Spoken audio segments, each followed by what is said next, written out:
फिर से आप सभी विद्यार्थियों का मेरे YouTube चैनल केएस बायोलॉजी में स्वागत है। और आज के इस वीडियो में हम लोग जो मेंडल्स का थर्ड लॉ है उसको डिस्कस करेंगे। इससे पहले की वीडियो में जो लॉ ऑफ डोमिनेंस था, लॉ ऑफ सेग्रीगेशन था, उसको हम लोग डिस्कस कर चुके थे।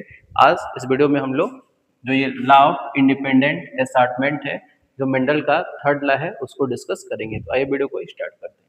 जो लॉ ऑफ इंडिपेंडेंट असॉर्टमेंट है, इसका मतलब क्या है इसको समझते हैं। तो मीन्स जो भी जीन होते हैं, जो भी उनके ट्रेट्स हैं, वो विदाउट इंटरप्ट हुए जो भी जनरेशन्स होंगे उसमें क्या होते हैं, ट्रांसफर होते रहते हैं। मीन्स स्वतंत्र रूप से जो भी जीन है वो क्या हो रहे हैं, ट्रांसफर हो रहे हैं। तो यही क्या है, इंडिपेंडेंट असॉर्टमेंट है।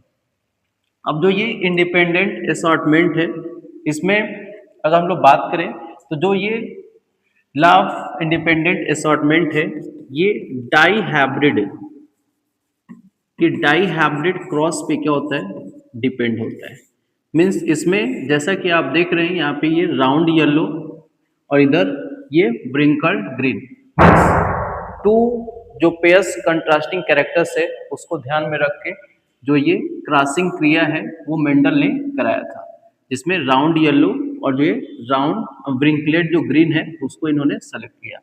और जब इन्होंने इन पेरेंट्स के बीच जब इन्होंने क्रॉसिंग क्रिया कराया तो जो हमारा F1 जनरेशन था, फर्स्ट जो जनरेशन था, उसमें सभी राउंड येलो जो प्लांट्स थे वो दिखाई पड़े। ठीक है।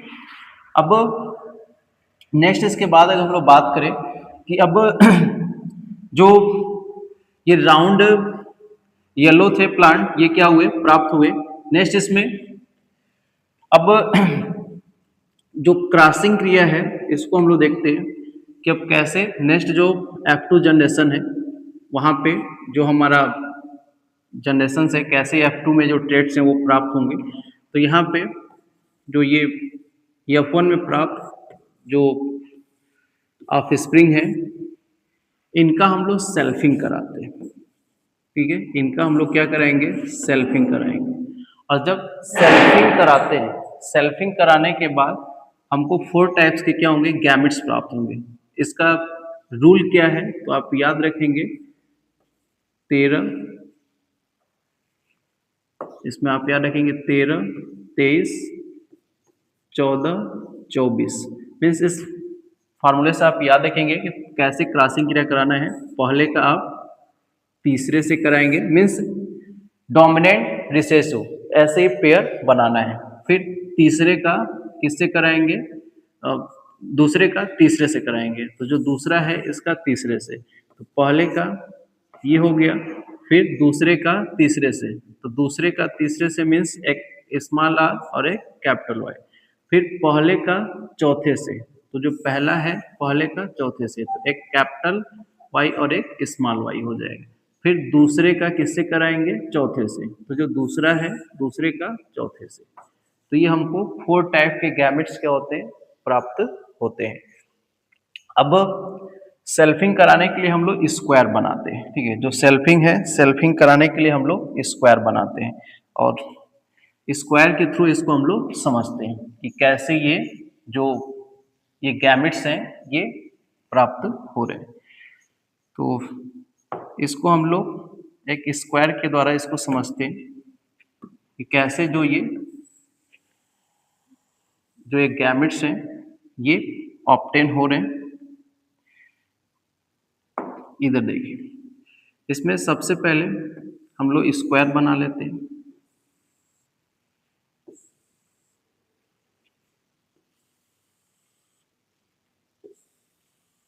ये आपका स्क्वायर हो गया। अब सेल्फिंग कराने के लिए जो हमारे गैमेट्स प्राप्त हुए हैं इनको इधर राइट कर लेना है। एक तरफ हम लोग मेल मान लेंगे, एक तरफ फीमेल मान लेंगे, और जो ये है इनको हमको राइट कर लेना है।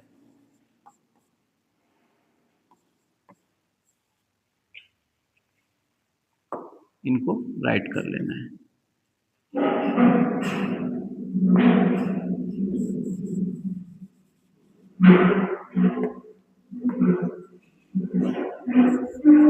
इनको ऐसे राइट कर लेना है।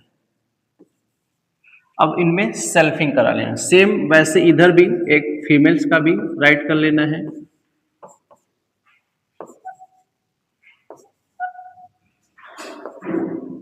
ये आपके 4 टाइप्स के जो गैमेट्स फॉर्म हुए, इनको हमको अब राइट कर, अब इनमें सेल्फिंग कराना है। तो ये फर्स्ट यहाँ भी कैपिटल आर, यहाँ भी कैपिटल आर, तो बोथ ये कैपिटल आर हो जाएंगे।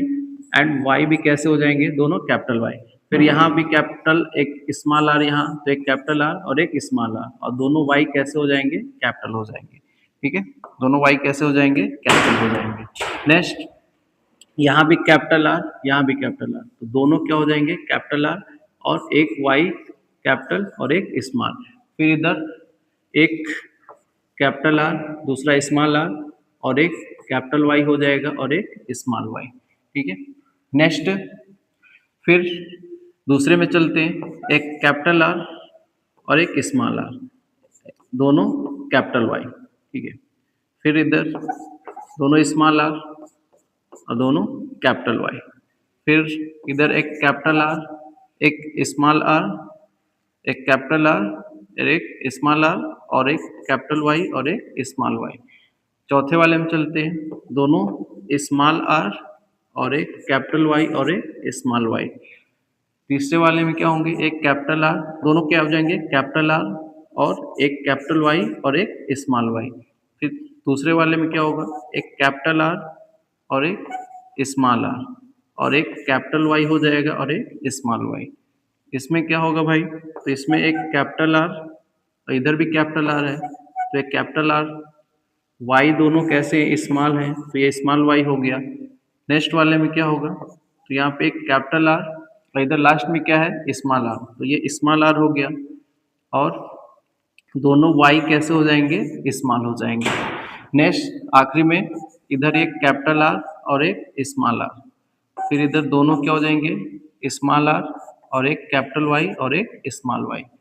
नेक्स्ट तीसरे वाले में क्या होगा, एक कैपिटल आर, एक स्मॉल आर, और इधर दोनों वाई कैसे हो जाएंगे, स्मॉल, और इधर सबसे आखिरी में क्या होगा, दोनों स्मॉल आर और दोनों स्मॉल वाई। तो इस प्रकार से ये क्रॉसिंग क्रिया हम लोग कराते हैं। अब इसका रेशियो हम लोग देख लेते हैं कि रेशियो क्या ऑब्टेन होता है। तो जो रेशियो प्राप्त होता है जब हम लोग क्रॉसिंग क्रिया कराते हैं, तो क्रॉसिंग क्रिया कराने के बाद जो रेशियो है वो क्या होगा, 9:3:3:1 रेशियो ऑब्टेन होता है। मीन्स जो ये हमारा राउंड येलो है ना, जो राउंड येलो है ये 9:3:3:1 ये रेशियो क्या होता है, ऑब्टेन होता है। जब इसको हम लोग काउंट करेंगे तो ये राउंड येलो, ये भी round yellow, round yellow, round yellow, तो ऐसे जब हम लोग काउंटिंग करते हैं, जब काउंटिंग करते हैं तो हमारा जो रेशियो फाइनली आता है वो 9:3:3:1 रेशियो ऑब्टेन होता है। तो ये था आपका मेंडल्स लॉ। आई थिंक आपको समझ में आया होगा। मिलते हैं हम लोग नेक्स्ट वीडियो में, तब तक के लिए धन्यवाद।